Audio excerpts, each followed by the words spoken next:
Okay, I'm just going to pin myself as well. We can see me and you. Okay, so hi everybody. We're back to our members' moments. We've had lots of talks recently, but we've got the lovely Rebecca here today. And Rebecca's been, I guess, following our journey for the last few years. And this is a great opportunity to see, understand her practice. And I don't want to say too much, so it's nice to actually see Rebecca face to face through the virtual world and have a quick chat. But we're looking forward to hearing what you've got to say, Rebecca. And as I said, I'll be in the background listening in. And if I do, like you said, have any questions or ideas to prompt to you, I will bump in. And for everybody listening, if you do have questions, let's try and leave them to the end so Rebecca can go through and just explain to us how she works, her journey, and give us some fonts of knowledge. So thank you, Rebecca. I'm going to hide myself in the background, and you're going to take full space. Okay, here goes. Thank you very much, Patrick. Thanks for the intro. Hello, everybody. So I'm just going to share my screen, and let's hope this works. To just start showing you, this is my journey. So I've just to introduce myself a bit. I studied fashion at Kingston University back in the 80s, and I also did a foundation art course there as well. And that was where I started to learn about art and fashion. And this first page just shows some early examples which I've managed to resurrect from some of my sketchbooks and pictures and paintings from, at the time. So we did life drawing on the foundation course, which I really enjoyed, and then I just decided to study fashion. And just some really, really early sketches there from the 80s. And I've still kept all my sketchbooks, and I'm so glad I did. So I was very interested in figurative sketching right from the get-go, as you can see. So fast forward a few years, and I've been working in fashion for 25 years, I think, having graduated from Kingston.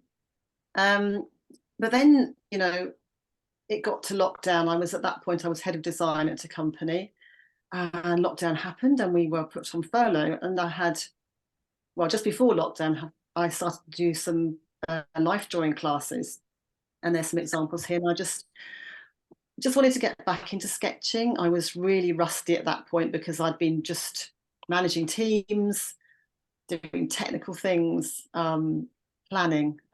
So I'd really missed the creative side a bit. So I started doing some life drawing to get back into sketching. And then, of course, lockdown happened. And at that point, I thought, okay, I can just really want to spend more time sketching. So I joined Fida at that point, I think,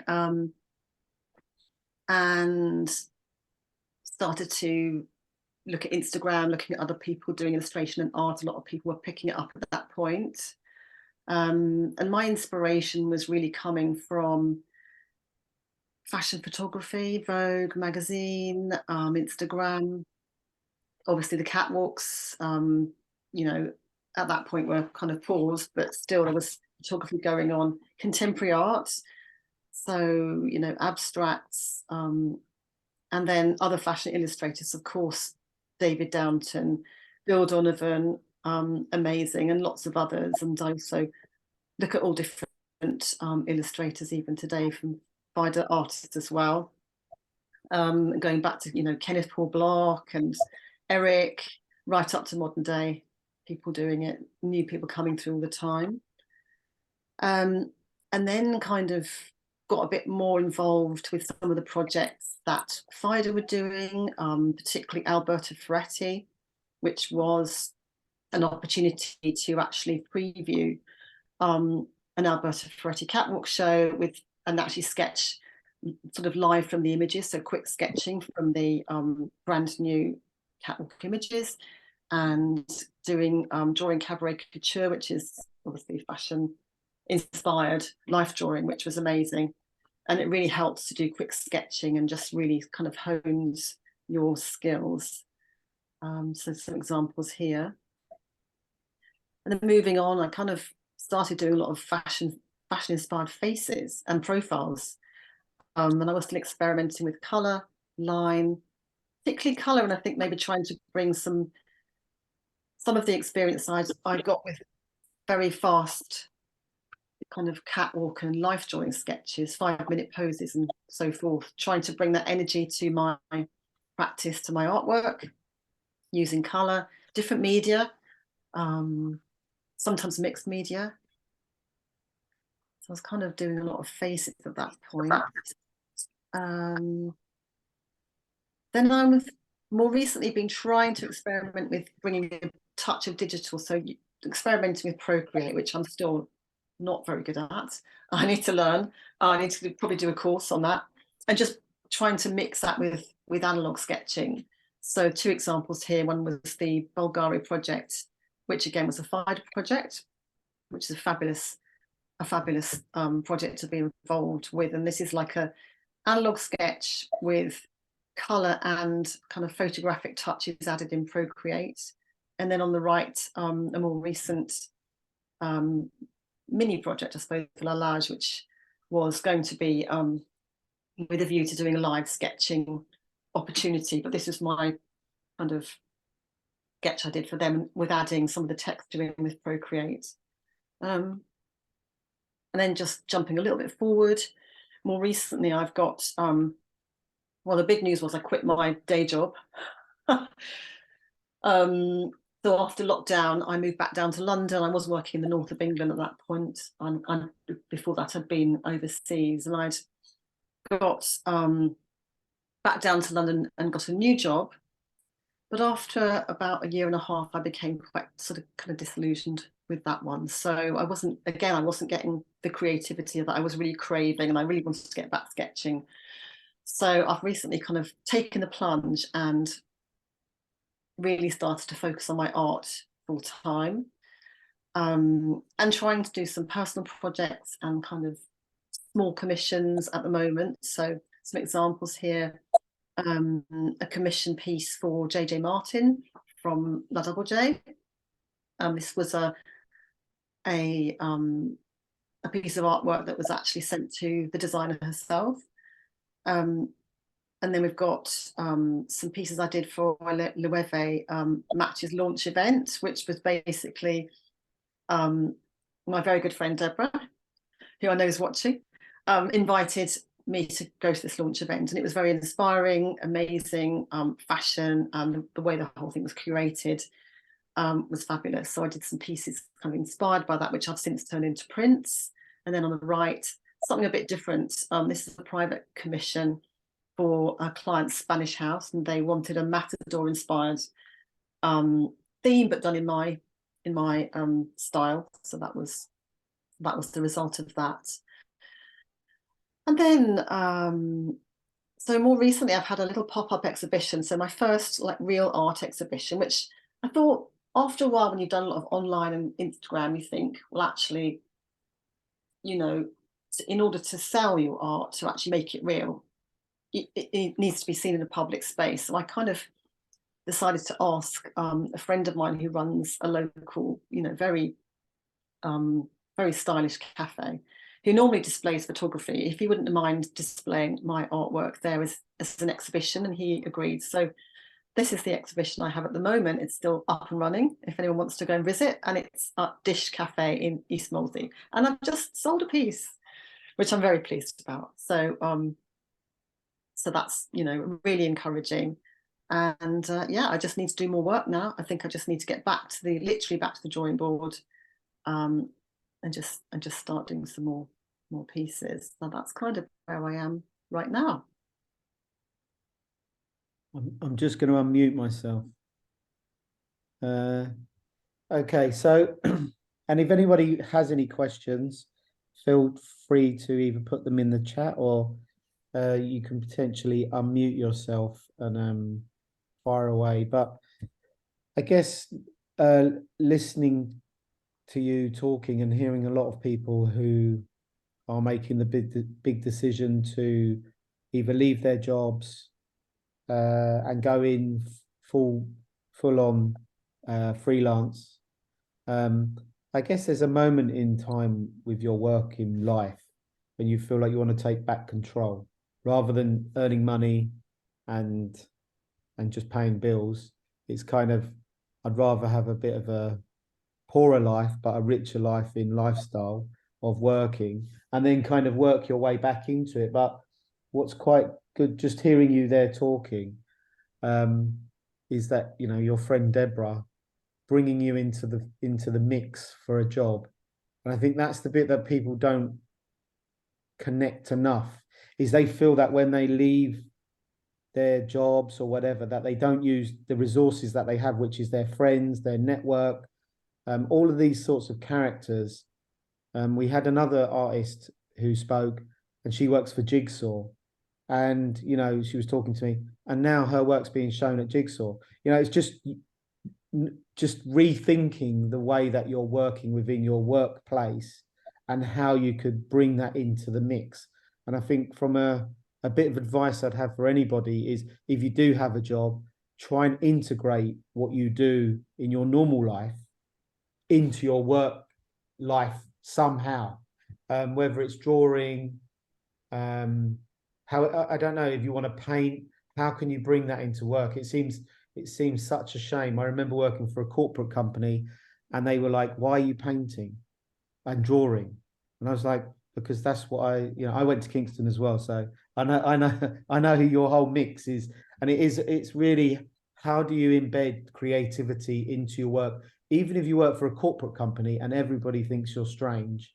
You have to say, well, that's part of the creative process, even if you don't agree with it. Marketing people hated me, but that's the way I wanted to operate. So I think for you, you know, you're making what I would call a really brave move. But the nice thing is, you thought about exhibitions straight away. How do I monetize this? And being a realist. I think that all of these things have to come into place, and almost you have to map out your journey. And as much as it's nice to be a sort of bohemian artist, I just don't think anybody survives with that philosophy.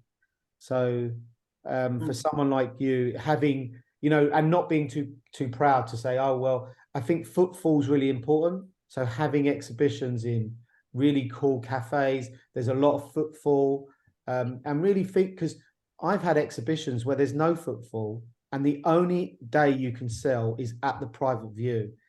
And if you don't invite all the right people, you've only got the private view to sell off. And even though the show's there all week, you may have 2-3 people walking in the exhibition space. So it's you go to galleries, there's no one in it. If I go to the Gagosian, there's me and one other person.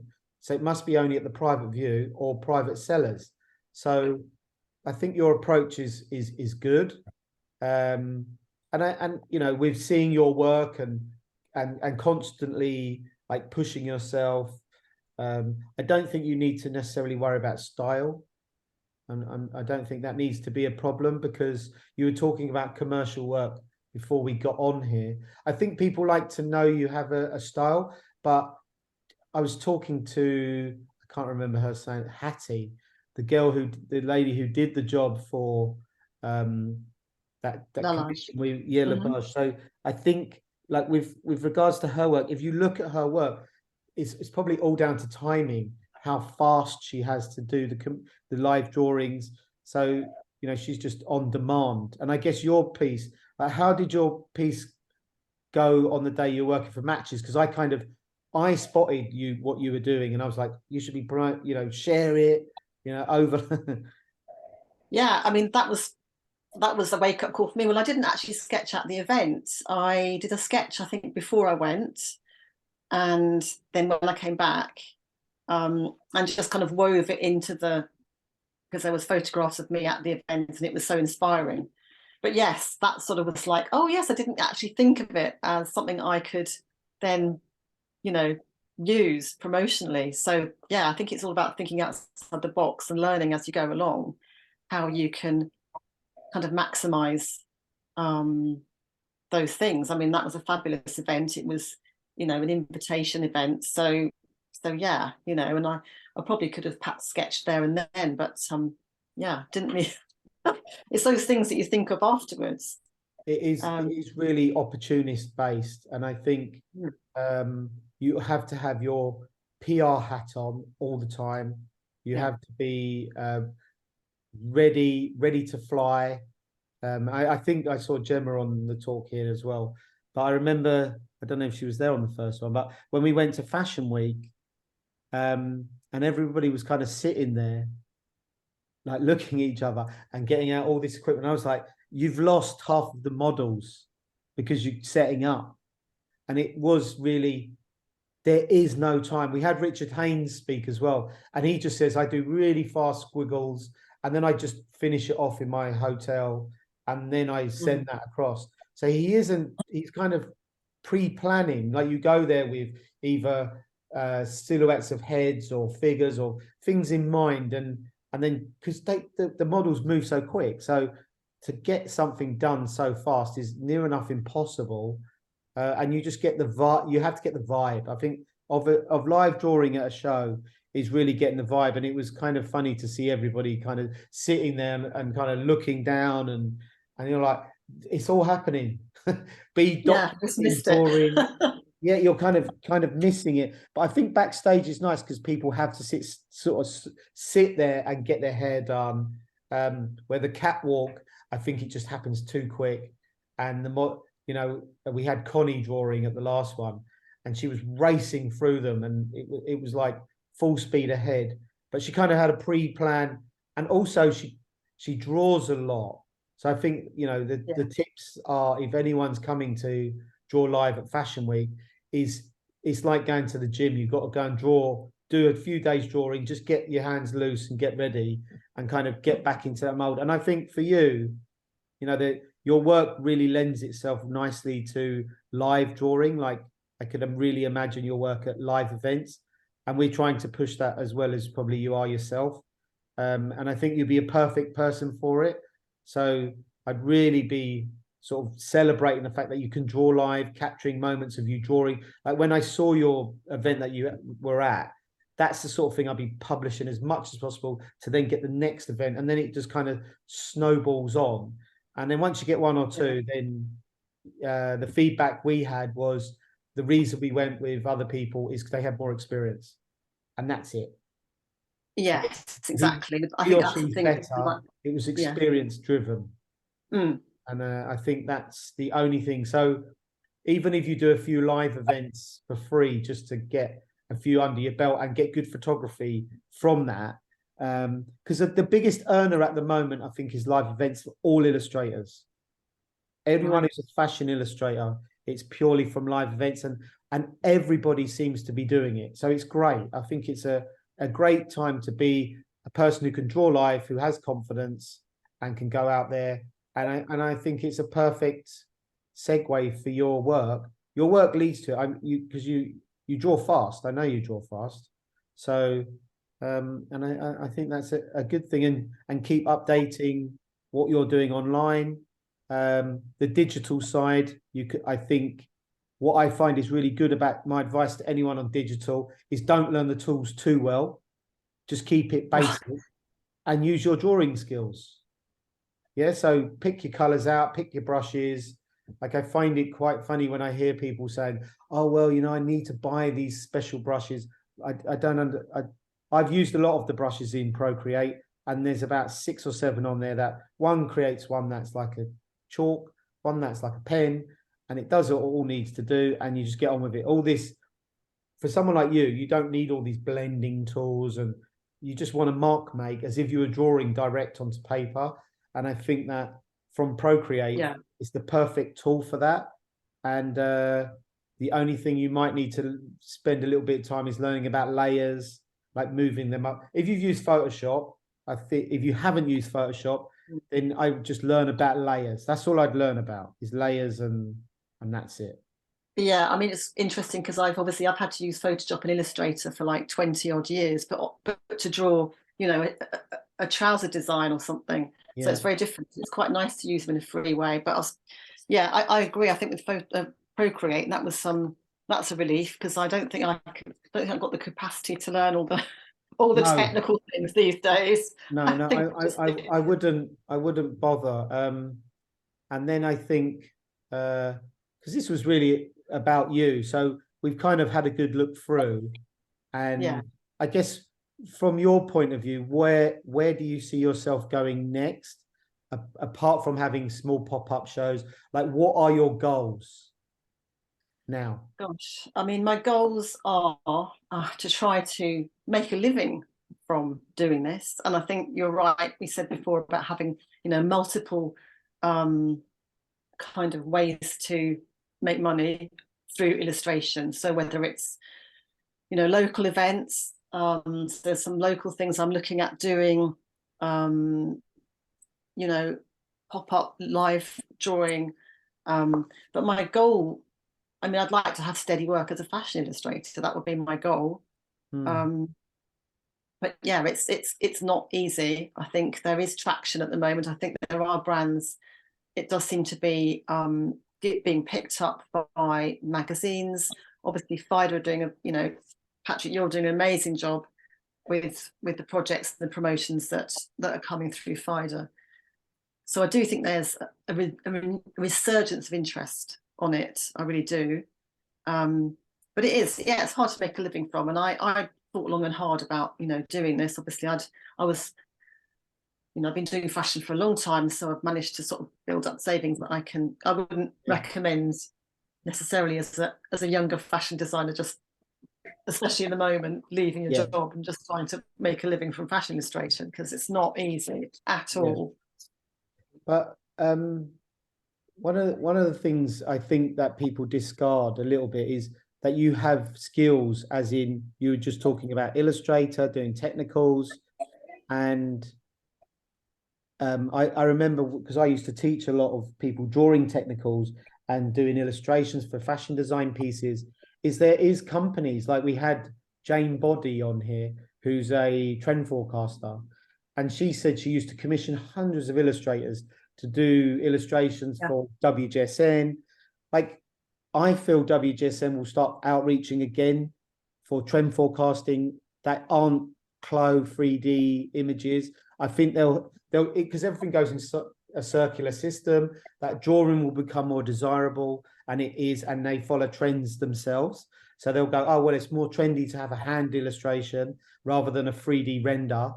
I would be using my skills like yours to go, okay, well, maybe I'll speak to trend forecasters, look at who's doing trends, and I could offer my skills of not only doing a finished illustration of a design, but also a technical.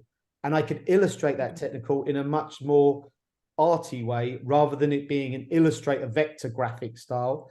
And like rewriting the rule book of how fashion design you want it to be seen. I think that's the problem, that it's become systematic, that we've almost forgotten about the beauty of making a technical drawing. Like, enjoy doing technicals, like look through the sketchbooks of all the great design, like Anna Sui and people like that, who have fun, and John Galliano, who drew garments and just drawing details on garments as if you went to the V&A and you did studies.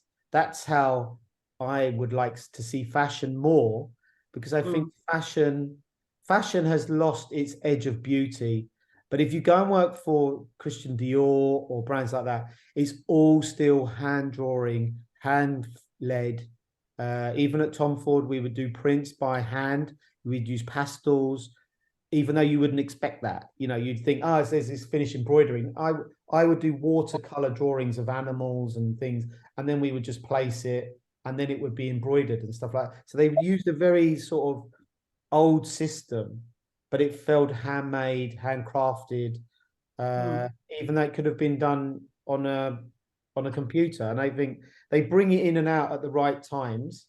But that's a service that you could offer now, that you have, which is a string to your bow with all that experience, and bring in your artistic element to it.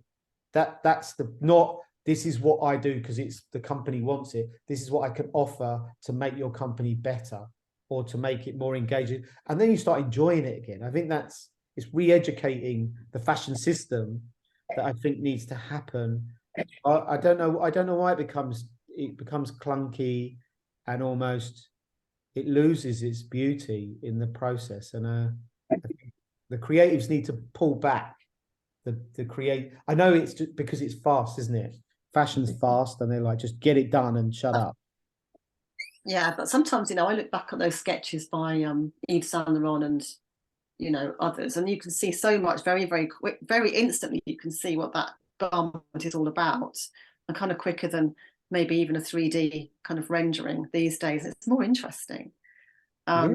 So I think there's something to be said for what you've just said. Is very interesting. I do forget, having had all those years doing fashion design and the fashion training, that you can quickly, what a dolman sleeve is, and how to draw lace, and very quickly, and how a garment's constructed. And you forget about that. So that's really interesting, because I've focused on faces quite a lot, and I really do feel like I need to get back into the fashion figure and the actual study of the garments a bit more. So that's a really good idea.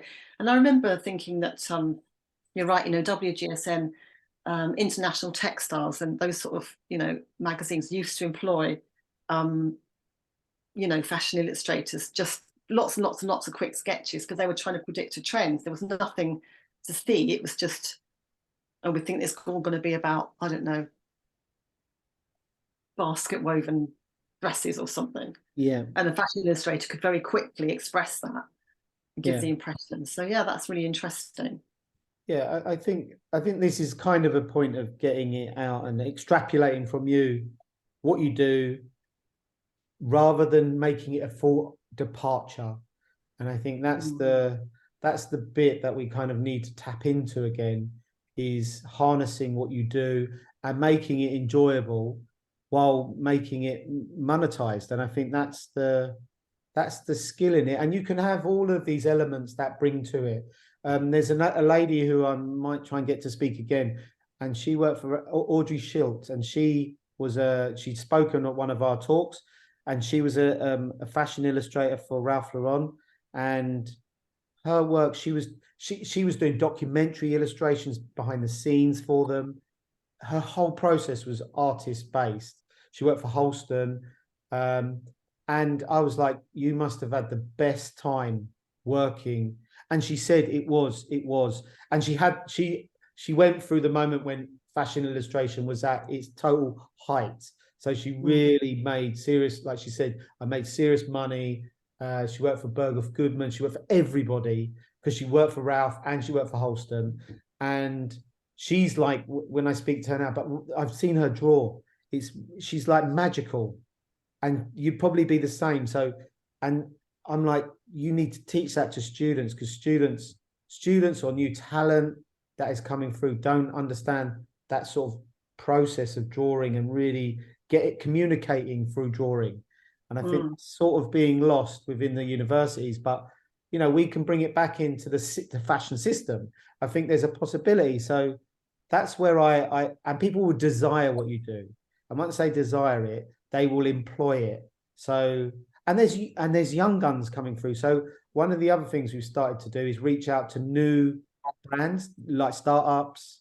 So you're going to start seeing working with more startups. Like we worked with Jatinder, a new Indian brand, because they were my students. So I knew who he was, and I knew they'd allow a bit more creativity. But I feel that there will be more of that, but you have to find less established people, like look online, startups, right? You're quite new. Is there something we could work together on?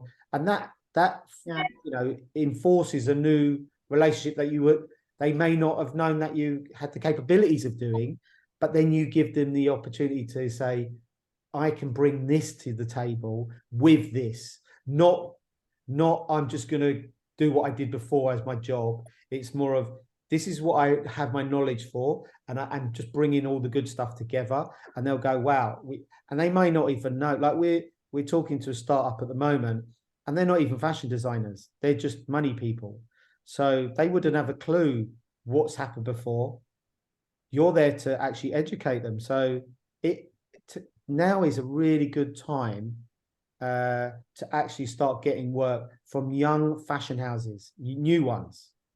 and Yeah. that's where your money's going to be. Live events and new fashion brands. So just go on Instagram and look and make, they've got a small following. So they're not worried about your following and their following. It's more a case of, can you offer the opportunities? And you reach out and you get feedback, and then you reach out to 10, 20, 50, you will get feedback.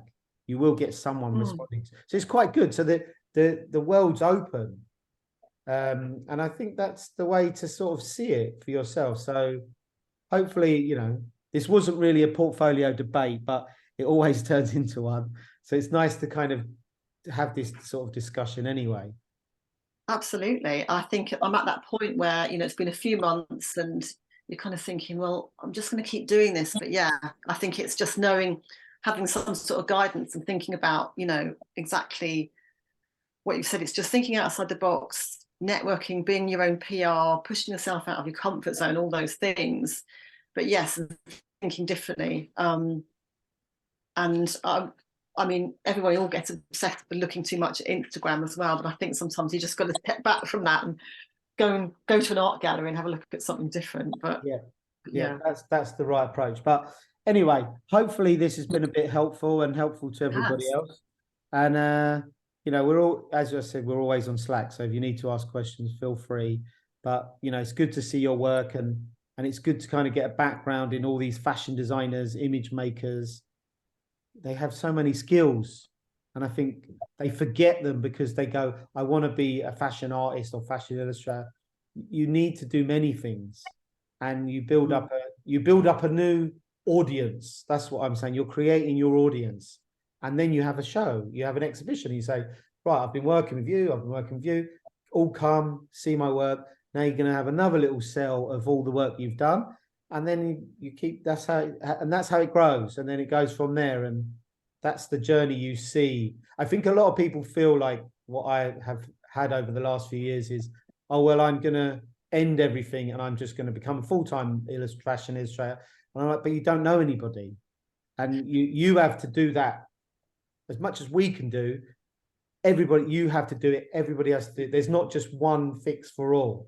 It is a case of everybody's working at it. We are, you are, you're talking to someone else who is, and you're getting around everywhere. And you're now thinking more like a startup rather than as an artist. It's being a startup. And that's how you are. So which is quite, it's quite it makes you feel quite free, actually, because after years of being in fashion business where you're trying to sort of get promoted and take another step, you end up being managerial, and then it's quite nice to come back down from all of that and go, actually, I'm just going to be creative now. But yes, I've got to start myself up and make the contact, and it's just it's that every day trying to think, what can I and dedicating times to everything. I'm going to say this amount of you're micromanaging your time, and I think and to think you're just going to be painting all the time that's not going to happen.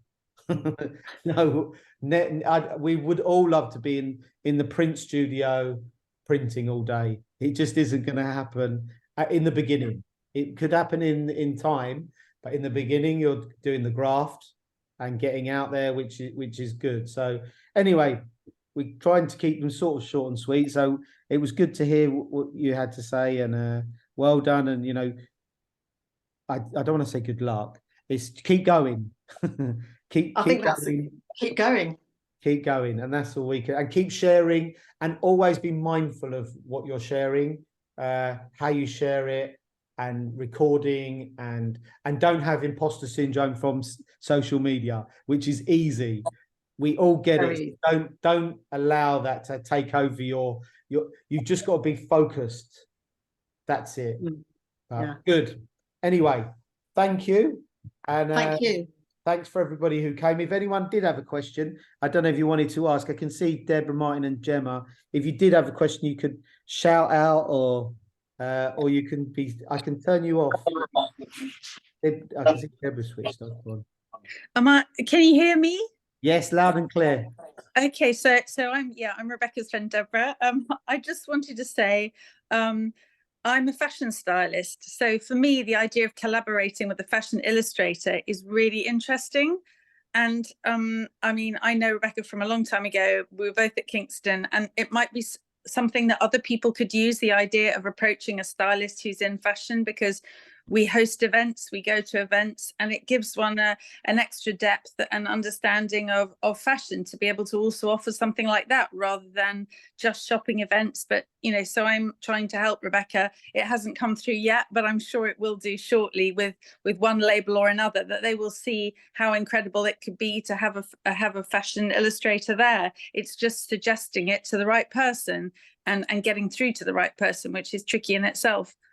Yeah, I think stylists have such a big role now.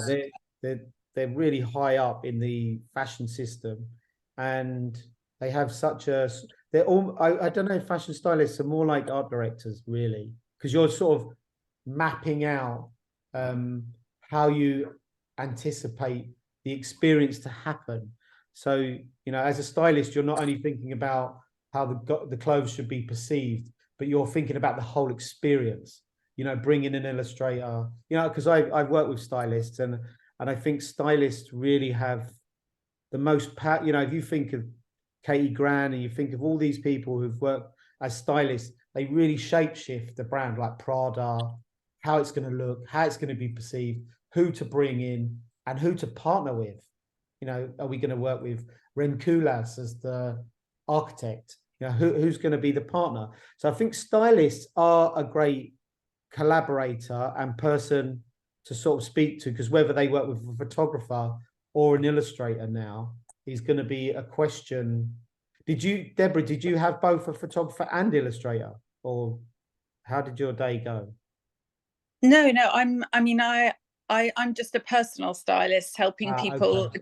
dress. But for example, I have a lot of, because I used to be a fashion designer, and I've got a links with the brands.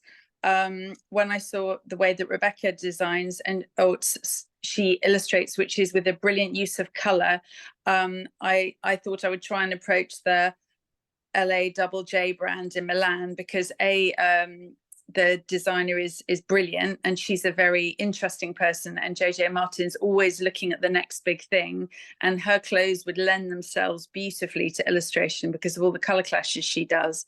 So I asked Rebecca if she could do an illustration that we could send to JJ, thinking that just might open the door. And obviously that would work for both of us, because if I'm there hosting an event with them, it's all the more interesting and amazing to have an illustrator recording it or drawing clients and things. So I'm just putting it there as an extra element that is more editorial and more interesting also for clients, because I mean, who isn't totally thrilled to have their drawing done, even if it's only in moments? I think most clients would really love that. It would be something very special. Yeah, no, I agree, and I think listening to you that stylists are quite used to going out there and really getting work, where I think illustrators are kind of more sit back and want to sit in the studio, where stylists are quite used to being in the forefront. And I think illustrators need to be more like stylists, right in there, in the space, collaborating with stylists as well, but also having the philosophy of a stylist, which is thinking editorially, thinking personal, thinking shopping, thinking retail. Where could I fit within an experience? And I think stylists are used to that, where illustrators aren't. They need to be on the pulse, in the moment. But well, I have to say, I'm not a pretty person at all, but I also have 3 teenage boys and an expensive husband, so I've learned to be a bit more, you know, just asking, and I just get over that English embarrassment and I just go ahead and ask, because the worst is someone can tell me to get lost, and the best is someone can say, oh, that's a great idea, yes, let's do it. So I don't come to me naturally, but I just think I'll go for it. You know, I've got nothing to lose and everything to gain, so that's what I try and do. Yep, that's the best advice you could give all the illustrators, because it is just asking, and you're not failing from someone saying no. It's just it didn't fit in that moment, and it is really just getting in there. So I think we as illustrators do need to, because a lot of the illustrators feel like, oh, well, I need to get an agent. They can run around and do the hard work. That doesn't mean you're going to get more work. It's just a case of you're going to be sitting there waiting for your agent. So I think your case, Deborah, is the best, is go out there and and fail trying. I think that's, or win trying. Yeah. So that's where you are now, Rebecca, I feel, is listen to what's just been said there. And I feel that's a perfect scenario going forward. So that's exactly what I want to hear. Very good advice. Thanks, Deborah. Good. I just wanted to say it's beautiful work, Rebecca. I love the energy of it, and it's very instinctive and intuitive. And I love how you use the grain of the paper as well to get an effect in your illustrations. It's really, really beautiful. Good. Thank you. How did your show go, Gemma? Sorry. Oh, yeah, it was fun. Thank you. Yeah. Good. We'll speak about it on your talk, but next time. But good. Sorry, I missed you. But well done. Okay, thank you. But good. Yes, I agree. This grainy effect and the way that you're using paper is great. So no, good. Anyway, hopefully we've gained more knowledge than we expected, which is good news. Had a good little bit of feedback, and let's move forward and see where we go from here. And hopefully, I think this is the last one before the summer holidays, so we'll all have a good summer holidays, ready for September. Get ready. Back to school. Back to reality. Good. Anyway, thank you, everybody, and have a good day. Bye-bye. Thanks, Patrick. Thanks, everybody. Okay, bye-bye.